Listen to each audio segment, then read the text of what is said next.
Going on. So today we're going to be talking about what is strain in engineering. So I have a little bit of content regarding some engineering principles. So if you want to check them out on my channel or check them out on my website, I'm going to leave them in the description below.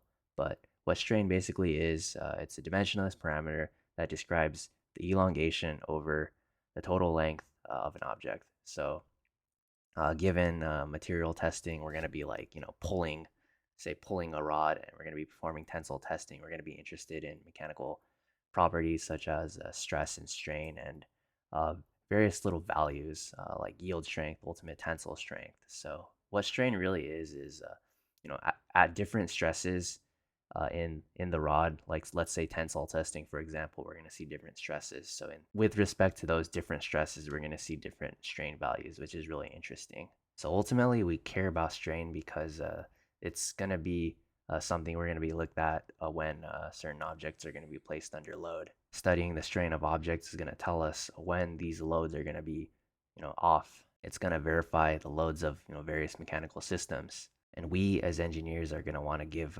strain data to the customers to make sure that the customer's mechanical systems will be able to handle their respective operating conditions.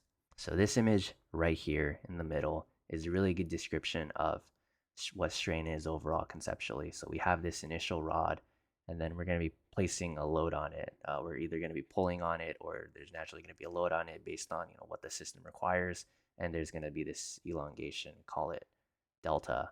So we take this delta and divide it over overall length, and that's going to give us basically our elongation, which, like we said before, is a dimensionless parameter. It's just its relationship to its change regarding the whole change, which is data that we want when we want to predict the mechanical behavior of objects like rods, beams, structures, anything of that sort of nature that's going to be placed under a load. We're going to want to know like how it's going to behave. So how we physically know how they're going to behave is we're going to be putting things like strain gauges on them. So they're going to be physically bonded onto the part, and they're going to physically measure what the strain is. So rosette gauges are something really practical that you're going to be seeing. Uh, we're going to be seeing them bounded at various angles, and we're going to see them bonded onto fittings, parts, whatever it is that we're taking displacement measurements or deformation measurements off of. So through material testing, we're going to be seeing something like this. We're going to be seeing a stress strain curve. We have stress y-axis, strain on the x-axis, and then this is the typical material specimen behavior of tensile testing. So we're going to be pulling on, let's say, a rod, and we're going to see the stress rise, and then we're going to see the strain rise, and then up until the yield strength, that relationship, it's going to be linear. And say we're pulling on something at a certain stress, and we bring it back down to zero. Theoretically, it will return to its original value, if you will. So after it passes yield strength is when you see permanent deformation. You're going to see strain hardening, and you're going to see necking. Uh, and then after ultimate tensile strength, we see it eventually go to fracture, which is our failure. So this is key data that we want to know regarding stress or strain that we're going to want to put in our analysis reports. We're going to want to give to the customer that, hey, let's say we're an engineering company designing certain machine components for, let's say, pressure vessels or something, and we want to give something to the customer, and it's going to be a requirement that, oh, did you buy the right material for us? So one of the ways to verify that we actually bought the right material was to take a material coupon of what we machined the pressure vessel component, and do coupon testing, do this type of testing, and then if this stress strain curve of that specific material is going to be representative of, like, say, the theoretical stress strain curve of that material, then we're going to be good. So that's a specific case of where we would see this type of application in the industry.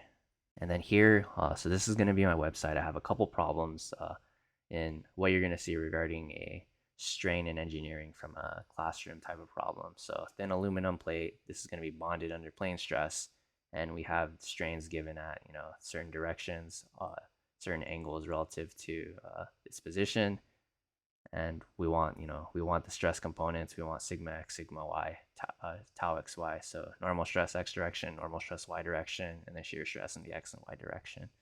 So We covered some of this in the equations below, so if you want to go more into it, check out the link in the description below. And this is a really good problem to understand theoretically and conceptually what strain really is. So if there's anything to take away from an industry perspective, it's the importance of the stress strain curve.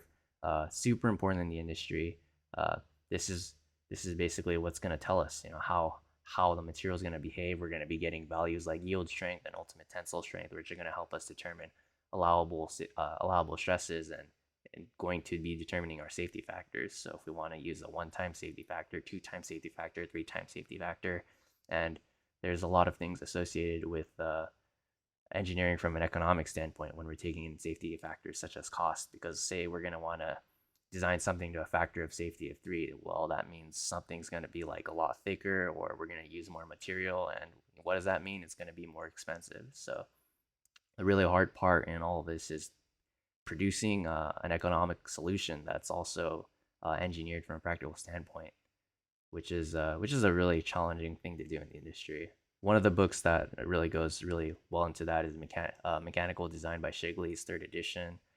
Talk about it a little bit on my channel, but really highly recommend to read that book for any mechanical engineers, as it provides like a lot of practical examples and practical design solutions. All right, and that's pretty much it. Thank you guys so much for watching. Make sure you guys like the video, comment, subscribe. Let me know if you have any questions, if anything, regarding industry stuff, engineering stuff, or career services related stuff. So on my channel, I do a ton of stuff relating to career services. So resumes, cover letters, mock interviews, the whole 9 yards, LinkedIn optimization, tools that you can use to get yourself a high-paying job. Make sure to check them out. The link in the description below, and we'll talk to you later.